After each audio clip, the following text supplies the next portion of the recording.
남북 정상회담이 끝나고 난 뒤 기차 타고 유럽을 여행할 수 있는 가능성이 높아지고 있습니다. 판문점 선언에서 남북철도 연결은 합의했기 때문이죠. 땅땅땅! 남과 북의 철도가 연결되면 어디를 갈 수 있을까요? 가상으로 떠나보는 남북 기차 여행 함께 하시죠. 현재 남과 북의 철도 연결이 가능한 노선은 총 4개. 경의선, 경원선, 동해선, 금강선선. 평양 개성을 거치면서 중국과 연결되는 경의선.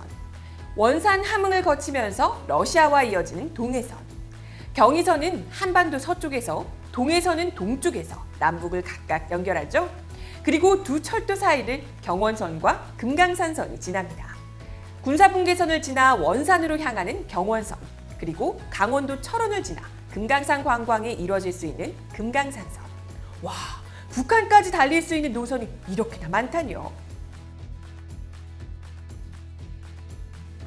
우선 개성공단과 연결되는 경의선. 경의선은 이미 연결이 돼 있어요. 남북 철로 중 유일하게 연결된 상태죠.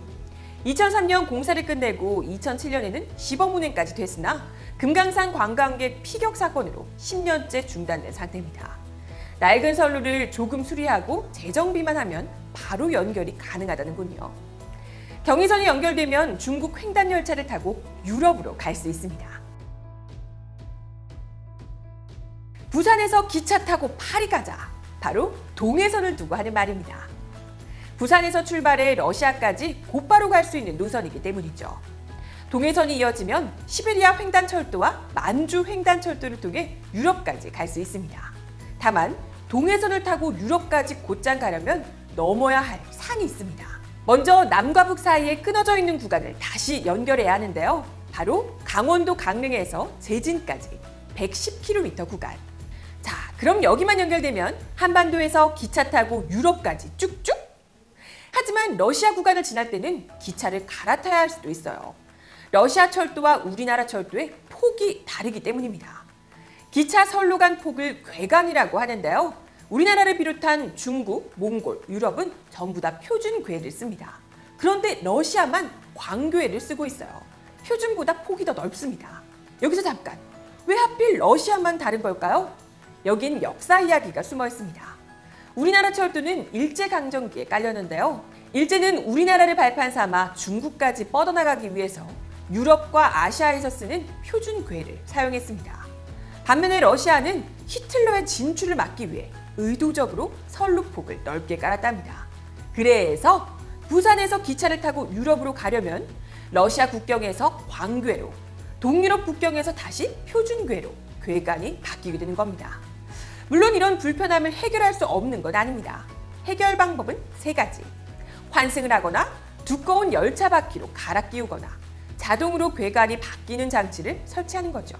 정리해보면 철도를 개보수하거나 미연결 구간에 새로 선로를 깔면 남북 철도 연결은 그리 어려운 일이 아니라는 겁니다. 여기에 들어가는 비용은 얼마일까요? 먼저 경의선 운행을 재개하는 데 드는 비용은 2,000원. 개보수를 완료하면 경의선 전 구간에 평균 시속 50km 열차가 다닐 수 있을 거라고 하네요. 그럼 새로 기찻길을 만들어야 하는 동해선은 약 2조 원의 공사비가 들어간답니다. 또 북한은 철도 노후화가 심각해서 현대화 작업이 따로 필요할 거래요. 속도를 100km 이상 높이는 비용은 수천억이 들어간다고 합니다. 하지만 남북의 철도가 연결된다면 우리에게는 훨씬 좋은 일입니다. 이 열차는 개성공단 통근열차도 이산가족 상봉열차도 될 수 있으니까요. 어마어마한 물류 비용을 절감할 수 있어서 많게는 수조 원대의 경제적 파급 효과도 날 수 있고요.